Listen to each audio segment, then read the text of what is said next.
Let's start this broadcast with a big story that's in fact come in from Lebanon, where the state of Israel has carried out more bombings within central Beirut.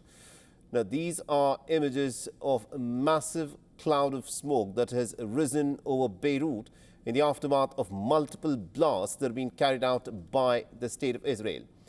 The Israeli military claims that it hit Hezbollah's headquarters in the southern suburbs of Beirut. But according to reports that are coming in from Lebanon, 6 residential building towers in a very densely populated area have been completely flattened.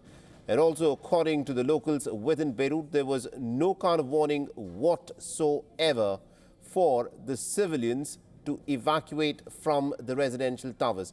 We still do not know the death toll of the number of people who have been killed, but it is expected that there will be a lot of casualties in the spate of Israeli bombings that have just taken place in central Beirut.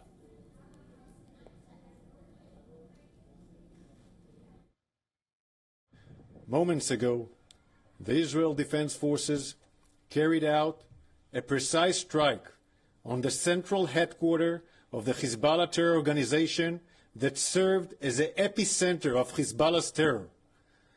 Hezbollah's central headquarters was intentionally built under residential buildings in the heart of the Dahia in Beirut.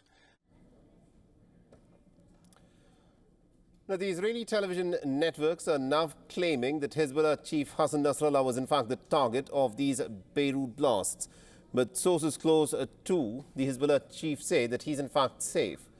Now, the strike has come soon after the Israeli Prime Minister Netanyahu vowed to continue targeting Hezbollah in Lebanon.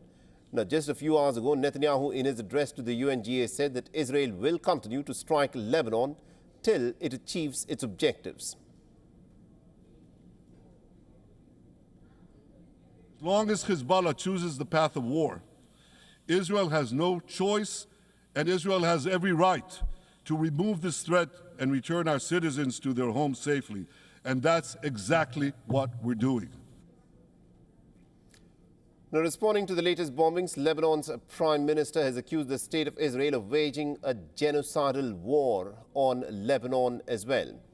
Lebanon has said that at least 742 people, including 50 children, had been killed in the Israeli bombings over the course of the last week, marking the deadliest day for the country in over 20 years. The death toll will now get updated in the aftermath of these latest strikes by Israel, in which 6 residential towers are reported to have been completely flattened in these wave of at least 10 strikes, missile strikes, that have been carried out by the state of Israel.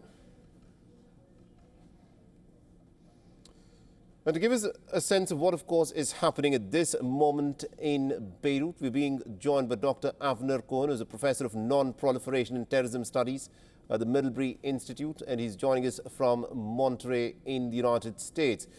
Now, Professor Cohen, this is the latest attack that's in fact happened, where 6 residential towers are reported to have been completely flattened without any warning. Israelis media has been reporting that the target of this attack was Hassan Nasrallah, but Hezbollah has come out and said that Hassan Nasrallah is safe, but the casualties in this particular attack are expected to be catastrophic.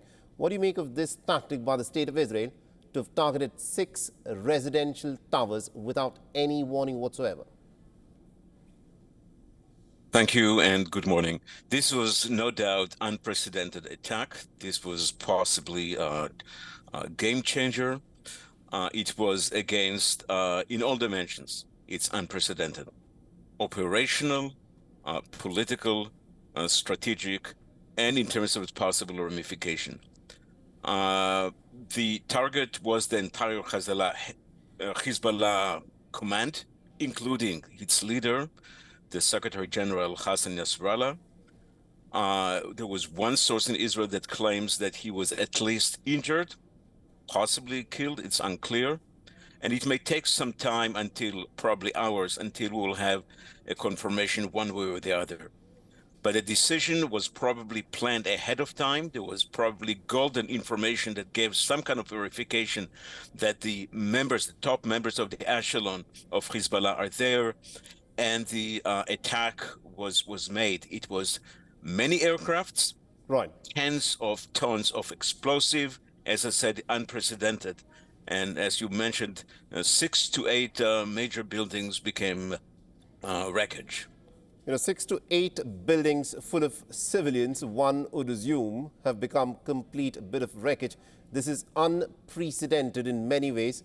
Israel may have had intelligence about the presence of Hezbollah operatives in these buildings, but does it make sense to have targeted these buildings that were teeming with civilians without any pre-warning whatsoever to get at the Hezbollah operatives?